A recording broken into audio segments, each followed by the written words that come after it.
जय हिंद, नमस्कार दोस्तों, गुड मॉर्निंग साथियों।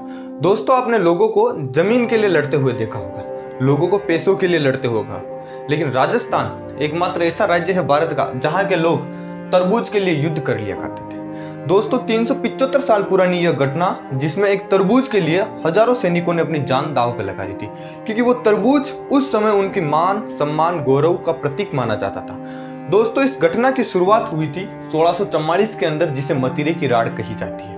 अगर आप राजस्थान से बिलोंग करते हो तो राजस्थान के अंदर मतीरा तरबूज को कहा जाता है। राड़ का मतलब होता है लड़ाई, यानी तरबूज की लड़ाई ये 1644 में हुई। आप किसी कंपटीशन की अगर तैयारी कर रहे हो तो बहुत सारे कंपटीशन में ये क्वेश्चन पूछा जाता है कि मतीरे की राड़ कब हुई थी, 1644 में। घटना की शुरुआत कब हुई, 1644 में। राजस्थान के अंदर दो जिले हैं, जिनमें एक जिले का नाम है बीकानेर और दूसरे का नाम है नागौर। यहाँ पर भी राठौड़ राजवंश राज करते थे, नागौर के अंदर भी राठौड़ थे। नागौर में जो राठौड़ थे वो मारवाड़ के थे, बीकानेर में भी थे, उनकी एक शाखा थी वो मारवाड़ से ही आई हुई थी। बीकानेर के जो राजा थे उनका नाम था कर्ण सिंह, और नागौर में जो राजा थे उनका नाम था अमर सिंह राठौड़। अमर सिंह राठौड़ राजस्थान का सबसे याद किया जाने वाला कैरेक्टर है। इसे कटार का धनी भी कहा जाता है। ये एकमात्र ऐसा शासक है जिसने शाहजहां के ओपन दरबार के अंदर शाहजहां का सेनापति था सलावत का, जिसका सर धड़ से अलग कर दिया था। अब बीकानेर रियासत का अंतिम गांव था जिसका नाम था सीलवा गांव, और नागौर का इधर से शुरू होने वाला गांव था जाखनिया गांव। अब घटना की शुरुआत कैसे हुई दोस्तों, सुनना। बीकानेर की अंतिम रियासत के ऊपर एक तरबूज की बेल लगी थी, वाटरमेलन, जिसको इंग्लिश में वाटरमेलन बोला जाता है, तरबूज को यानी मतीरे को। तरबूज की बेल लगी। ये तरबूज की बेल बीकानेर से होती हुई कहां चली गई, नागौर के अंदर चली गई। अब तरबूज कहां लगा, नागौर के अंदर लगा। जब बीकानेर के सीलवा गांव का ये किसान आया और अपने तरबूज को लेने के लिए इस खेत के अंदर गया, तो जाखनिया गांव का जो किसान था ना, उसने मना कर दिया कि तरबूज हमारे खेत के अंदर लगा है, इस तरबूज को तो मैं खाऊंगा, तुम कैसे खा सकते हो। दोनों किसानों के बीच में बहुत भयंकर युद्ध होने लगा। दोनों किसान झगड़ने लगे। इसने पावड़ी को मारा, उसने गेती को मारा, वो कुदाली लेके आए। लड़ते लड़ते आसपास के खेतों में कुछ लोग काम कर रहे थे, वो भी यहाँ पर इकट्ठा होने लगे। इधर से भी लोग आने लगे और इन दोनों गांवों के बीच में भारी लड़ाई हो गई। तोपे चलने लगी, परमाणु बम फेंकने लगे, न जाने क्या क्या होने लगा।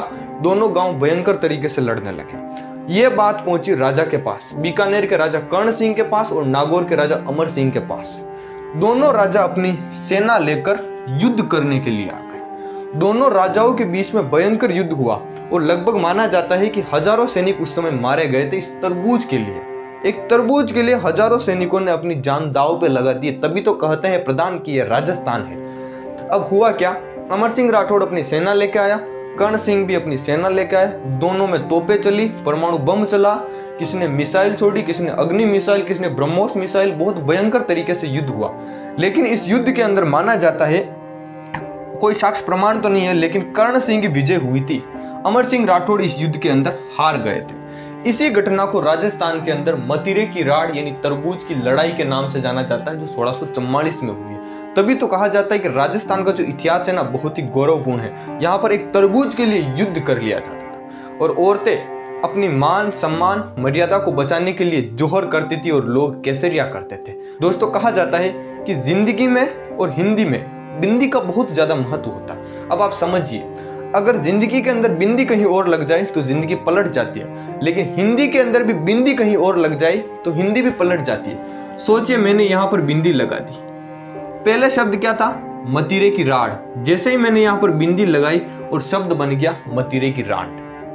सोच सकते हो कि हिंदी में और बिंदी में बहुत ज्यादा फर्क होता है। बिंदी सही जगह पर लगानी चाहिए आपको जिंदगी के अंदर। अगर आपको ये वीडियो अच्छा लगा हो तो एक छोटा सा कमेंट जरूर करना। जय हिंद, जय भारत।